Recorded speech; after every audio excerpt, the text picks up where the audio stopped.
रोज मंदिर जाने के क्या हैं फायदे? हिंदू मान्यता के अनुसार रोज सुबह उठकर स्नान करके ब्रह्म मुहूर्त में मंदिर जाने से ब्रह्मा ज्ञान की प्राप्ति होती है। इससे व्यक्ति का मानसिक विकास होता है। एकाग्रता बढ़ने के साथ ही व्यक्ति की याद रखने की क्षमता भी बढ़ती है। नियमित रूप से मंदिर जाने पर व्यक्ति का तनाव भी कम होता है। मंदिर जाने के एक नहीं अनेक हैं लाभ। प्रतिदिन पूजा करने से मिलते हैं यह 30 लाभ। अक्सर देखा गया है कि लोग रोजाना मंदिर जाना पसंद भी करते हैं। कुछ अपने मन को शांत करने के लिए तो कुछ भगवान की पूजा करने के लिए जाते हैं। बता दें कि मंदिर का अर्थ होता है मन से दूर कोई स्थान। ऐसे में कुछ देर आंख बंद कर मौन रखना बेहद लाभदायक होता है। लोग मंदिर के पीछे छिपे विज्ञान और आध्यात्म को नहीं जानते हैं। सुबह सुबह मंदिर जाने से कई लाभ होते जैसे हैं। व्यस्त जीवन शैली की वजह से लोग मंदिर नहीं जा पाते हैं। ऐसे में लोगों ने अपने घर के अंदर ही एक छोटा सा मंदिर बना लिया है। ज्यादातर लोग भगवान को याद करने के अलावा पूजा पाठ भी अपनी इसी छोटे से मंदिर में करते हैं। घरों में मंदिर होना बेहद शुभ है। इससे आप सकारात्मक ऊर्जा से भरे रहेंगे। मंदिर से सिर्फ आध्यात्मिक लाभ ही नहीं बल्कि यह स्वास्थ्य के लिए भी बेहद लाभदायक है। कई लोगों को इस लाभ के बारे में जानकारी नहीं होती है, लेकिन मंदिर जाने की वजह से एक नहीं बल्कि अनेक फायदे हैं।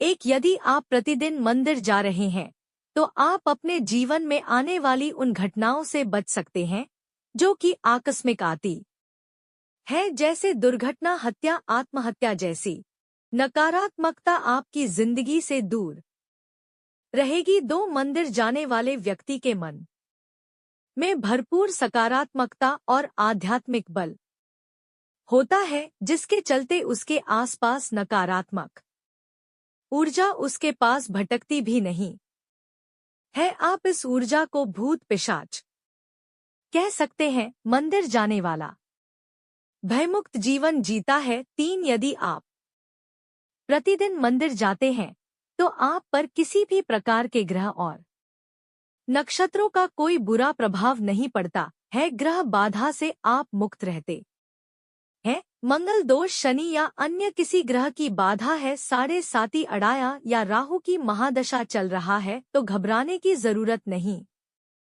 4, मंदिर में जाकर आप मंदिर के नियमों का पालन करते हैं। व्रत, उपवास और पाठ में विश्वास करते हैं। सोच समझकर आहार करते हैं तो आपको किसी भी प्रकार का रोग या बीमारी नहीं होगी। 5, मंदिर जाकर मन में विश्वास और आत्मबल का संचार होता है, जिसके कारण मन में किसी भी प्रकार का दुख या शोक नहीं रहता है। व्यक्ति सभी परिस्थिति में संभाव से रहता है। संभाव अर्थात ना तो भावना में बहता है और ना ही कठोर होता है। हर परिस्थिति उसके यह सामान्य होती है। 6, मंदिर जाने से व्यक्ति में सही और गलत को समझने की क्षमता होती है। वह किसी भी प्रकार की फालतू लड़ाई झगड़े में नहीं पड़ता है। जैसे रास्ते में पड़े पत्थर या गड्ढे को देख लेने के बाद हम अपनी गाड़ी को उससे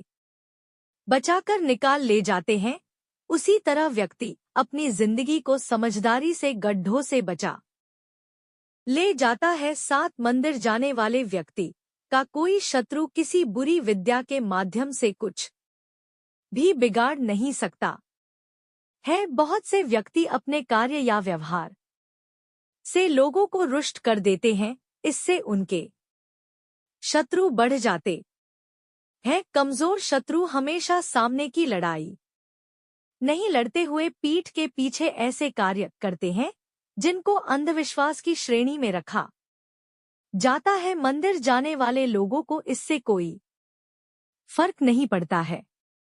8, मंदिर जाने वाले व्यक्ति के जीवन में कभी ऐसे संकट नहीं आते हैं कि वह कर्ज में डूब जाए। थोड़ा बहुत कर्ज होता है तो कोई फर्क नहीं, कर्ज भी सोच समझ कर।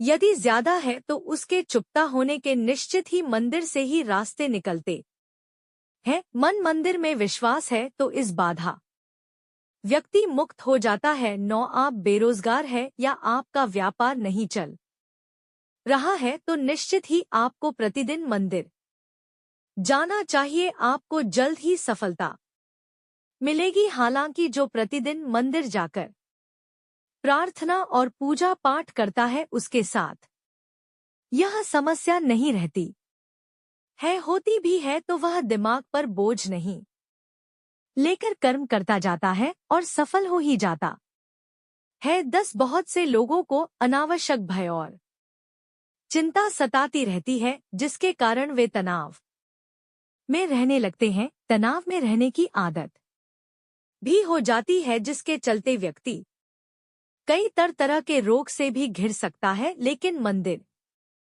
जाने वाले के दिल और दिमाग में यह सब नहीं रहता है। 11 प्रतिदिन मंदिर जाने वाले में मन और मस्तिष्क में कलह क्रोध नहीं होता है। घर के दूसरे सदस्य यदि उससे झगड़ा करते हैं या घर में गृहकला कर माहौल को खुशनुमा बना देता है। 12 प्रातःकाल पैदल ही मंदिर जाने से व्यापार भी होता है और हमें प्राणवायु भी अच्छे से प्राप्त होती है। प्रतिदिन सूर्य की धूप के स्पर्श से सेहत में सुधार होता है। 13 मंदिर में घंटी की टंग करीब 7 सेकंड तक गूंजती है जो मन मस्तिष्क से विषाद हटाकर शांति प्रदान करती है। ऐसा भी कहते हैं कि छोटी घंटी से हमारा पित्त दोष संतुलित होता है। साथ ही ध्वनि से भी बैक्टीरिया नष्ट हो जाते हैं।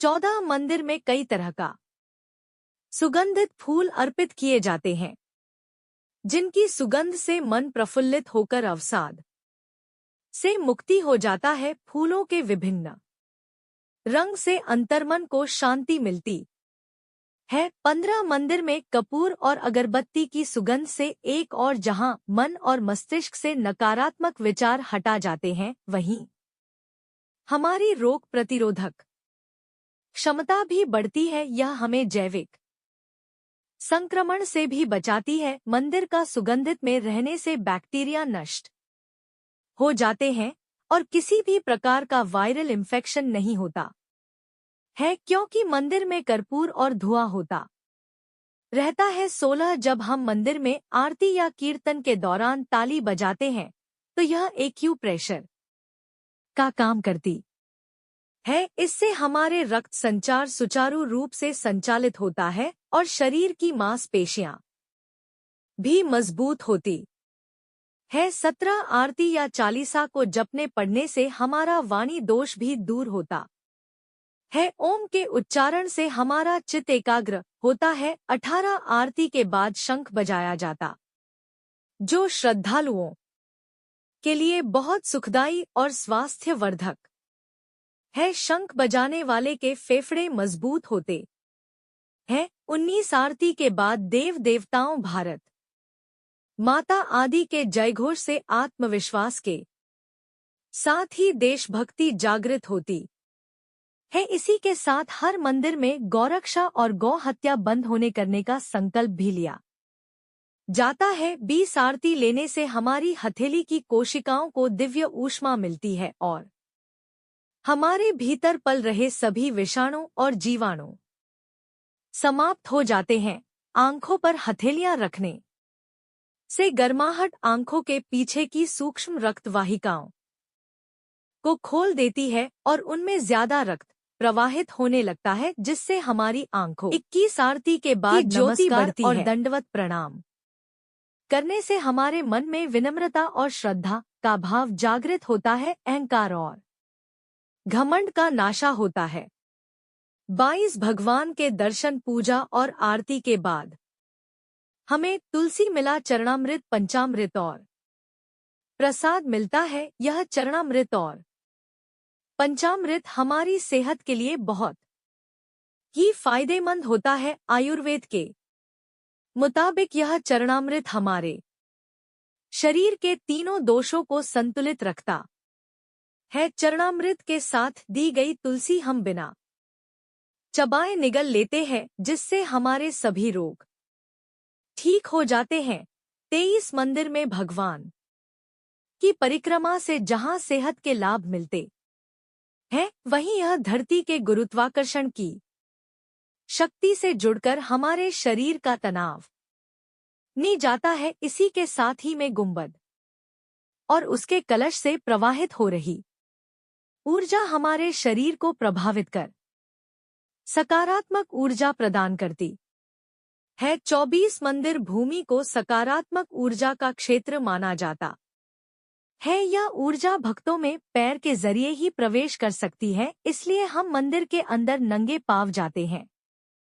25 मनोकामना का दोहराना। मंदिर में जाकर जब हम अपनी मनोकामना को बार बार दोहराते हैं, तो हमें मंदिर की सकारात्मक ऊर्जा का साथ मिलता है और इससे प्रकृति सक्रिय होकर हमारी मनोकामना पूर्ण करने लग जाती है। 26 हर मंदिर में पीपल, बरगद, नीम, केला और तुलसी आदि के वृक्ष रहते हैं। इन वर्षों में हम जल अर्पण करते हैं या उन्हें हम नमस्कार करते हैं। इन वृक्षों में भरपूर ऑक्सीजन के साथ ही दिव्यता होती है, जो हमारे मन और मस्तिष्क को स्वस्थ करते हैं। इससे हमारे मन में शांति आती है। 27 मंदिर में दिए गए दान के अनेक लाभ होते हैं। दान से हमें कृप नहीं रहती है और हम चीजों के प्रति आसक्ति नहीं पालते हैं। इसी के साथ ही हमारे सामाजिक दायित्वों का भी निर्वाह होता है। 28 मंदिर जाने से हमारी सामाजिक प्रतिष्ठा बढ़ने के साथ ही जान पहचान भी बढ़ती है। 29 मंदिर जाने से हमें पंचांग और तीज त्योहारों की जानकारी भी मिलती है। 30 मंदिर जाने से धार्मिक ज्ञान भी बढ़ता है, क्योंकि वह पर गीता, वेद, उपनिषद आदि के बारे में जानकारी भी मिलती रहती है। दोस्तों, वीडियो अच्छी लगी हो तो लाइक करें और चैनल को सब्सक्राइब करें।